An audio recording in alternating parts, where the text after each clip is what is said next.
o deputado Zé Guimarães deu uma entrevista em um podcast, se não me engano, lá do Ceará, chamado As Cunhã, e nesse podcast ele falou aquilo que a gente esperava que ele falasse e que o governo Lula fizesse também há um certo tempo, né? Que é passar a faca, entre aspas, passar a tesoura ali nos cargos de indicação do Centrão e da direita no governo, já que a gente está vendo aí que o governo tem sofrido frequentes derrotas por parte aqui das traições, né? Ou seja, o governo fecha um acordo com o Partido dos Trabalhadores, fecha um acordo, o governo fecha um acordo ali junto com a base, com o presidente da casa, inclusive, Hugo Mota, para que sejam votados projetos de interesse da classe trabalhadora, mas sempre que pode, a extrema-direita vai lá e trai esse acordo. E aí o Zé Guimarães trouxe informação importante, dizendo que o presidente Lula já pediu para que a ministra Gleisi Hoffmann passe a faca, né, que ela tire dali pessoas que estão neste momento no governo,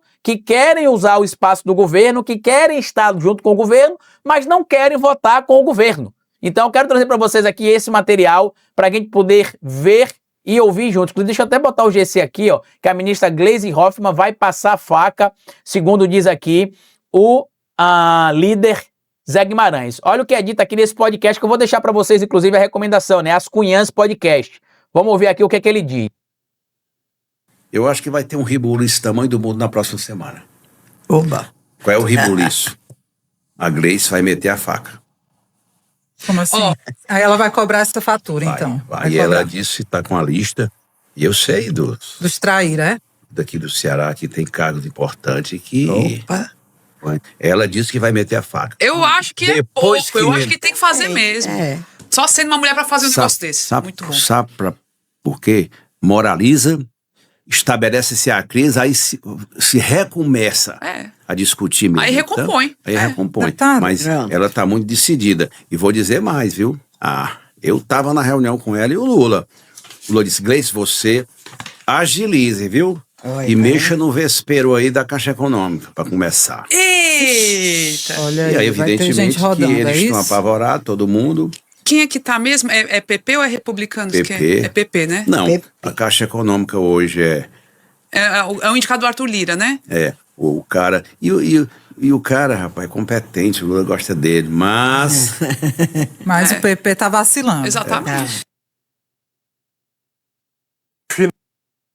Isso aqui foi o material, né, que a própria TVT mostrou lá agora há pouco, e isso é importante, porque é importante a gente discutir. É importante a gente discutir por quê? A gente sabe, né, que o governo acaba abrindo diálogos ali com campos distintos do campo da própria direita também, faz parte da discussão política, a gente que está aqui sabe como é que funciona a discussão política, mas o que não pode acontecer, meu amigo e minha amiga, é você costurar um acordo, por exemplo, esse acordo ser descumprido, e é o que está acontecendo reiteradamente. O governo faz acordo, fecha ali alguns combinados, aceita inclusive ceder a alguns pontos importantes, como acabou acontecendo inclusive na MP 1303, mas na hora de votar é traído. E aí tem um ponto importante, que é o que muita gente não está sabendo, por exemplo, ou que não conhece, que é o seguinte: existem alguns cargos, né, que são ocupados ali por indicações de figuras do Centrão, dentro de superintendências importantes, dentro do próprio Estado brasileiro, e o presidente Lula já mandou exonerar, tá? Já mandou exonerar e já mandou, inclusive, tirar ali, ó,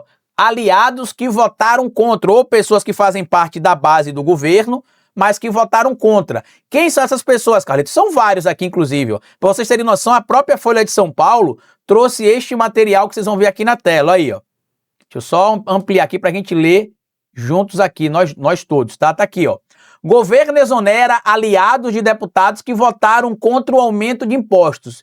Quem foi, Carlito, que votou contra? Vários parlamentares votaram contra, tá? Inclusive parlamentares do MDB, parlamentares do União Brasil, parlamentares do PP, parlamentares do PSD, parlamentares do PL, inclusive, tá? Que muita gente até questionou, Carlito, mas tem gente do PL com cargo no governo do presidente Lula? Tem sim, gente. Pessoas do PL com cargo no governo do presidente Lula, por quê? Porque são pessoas que estão dentro do PL, mas da velha guarda do PL, como é o caso, por exemplo, do deputado Antônio Carlos Rodrigues, né, que recentemente quase foi expulso do partido a pedido ali da bancada mais radicalizada ao bolsonarismo dentro do PL, e que acabou depois não sendo mantido ali, evidentemente, a sua expulsão, porque o Valdemar da Costa Neto percebeu que se expulsasse, por exemplo, o Antônio Carlos Rodrigues, isso poderia fechar qualquer tipo de porta de diálogo com o governo do presidente Lula. E aí o que é engraçado de toda essa história, se tem algo engraçado pra gente trazer aqui nessa discussão, é que o Kassab ficou pé da vida, né? Segundo informações de bastidores da política,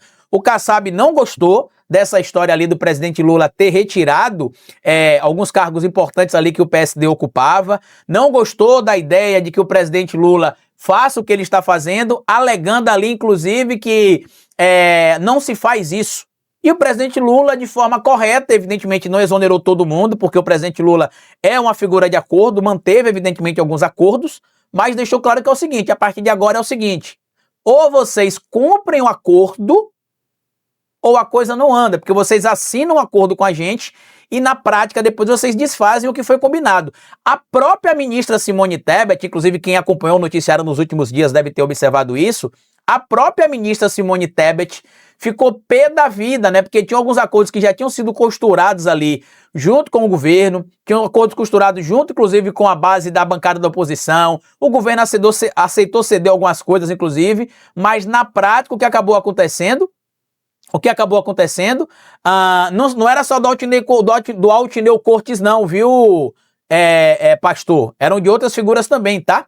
Não era só do Altineu Cortes não, eram de outras figuras ligadas ao PL, tá? Mas da velha guarda do PL, como a gente fala. E essa negociação é importante porque os caras querem surfar ali os cargos no governo, mas não querem votar junto com o governo. Aí fica difícil, né? Porque como é que você faz, por exemplo, algo relacionado a um diálogo amplo do próprio campo da política se você só quer, como a gente utiliza aqui o termo no Nordeste, o venha nós. Então o presidente Lula passou a faca ali, inclusive, em várias superintendências, inclusive tem aqui, ó, as superintendências que foram passadas a faca ali, ó, tá ali, ó. 5 superintendentes regionais de ministérios ligados ao MDB e PSD foram exonerados. O integrante do Planalto diz que aliados foram alertados que a votação era decisiva, ou seja, eles sabiam que se votassem contra, o governo iria exigir a devolução dos cargos. Não foi sem aviso, tá? E que aqueles que se posicionassem contra a medida provisória fariam a opção de sair do governo. As principais consequências apareceram no Diário Oficial da União com a exoneração dos superintendentes do Ministério da Agricultura no Pará, no Paraná, em Minas Gerais e no Maranhão, no Ministério dos Transportes e a superintendente do DENIT de Roraima, que também perdeu o cargo. Carlito, mas isso não é perigoso para o presidente Lula, não. Carlito, não é um risco que o presidente está assumindo, não. Bom, que é um risco, até porque, como a gente sabe, eu vou falar isso, inclusive, mais à frente aqui desse vídeo, a gente sabe que a esquerda dentro do Congresso Nacional, seja na Câmara dos Deputados, seja no Senado, tem a minoria absoluta. Só para vocês terem noção, por exemplo, vou falar ainda, vai ser a nossa última pauta de hoje, tá? Na Câmara dos Deputados, a esquerda tem ali 127 deputados e no Senado tem 16 senadores. Isso não dá para fazer nada. Não dá para fazer absolutamente nada. Tá? Não dá para fazer nada. Não consegue abrir uma CPI, não consegue votar um PL, não consegue votar uma emenda à Constituição, um projeto de emenda à Constituição. Por isso que o presidente Lula abre o diálogo. E aqui é importante a gente falar sobre isso, porque tem muita gente, né, que está vivendo ali meio que no mundo da imaginação, imaginando que o presidente da República não faz as coisas porque quer, né? O presidente agora, por exemplo, ele mandou exonerar esses cargos aí, passar faca, como bem citou ali, né, o Zé Guimarães envolvendo a ministra Gleisi Hoffmann, ele mandou passar a faca, mas ele mandou passar a faca em alguns cargos. Ele sabe que ele não tem como passar a faca em tudo, por quê? Porque, infelizmente, o presidente ainda precisa de dialogar com pessoas ligadas ao campo da direita bolsonarista e até do centrão para poder conseguir apoiar algumas pautas que são de interesse do Estado brasileiro. Então, assim, Carlito, o governo do presidente Lula não deveria dialogar. Pois é, não é questão de dever ou não dever. No mundo real, infelizmente, a gente tem 127 deputados, 16 senadores.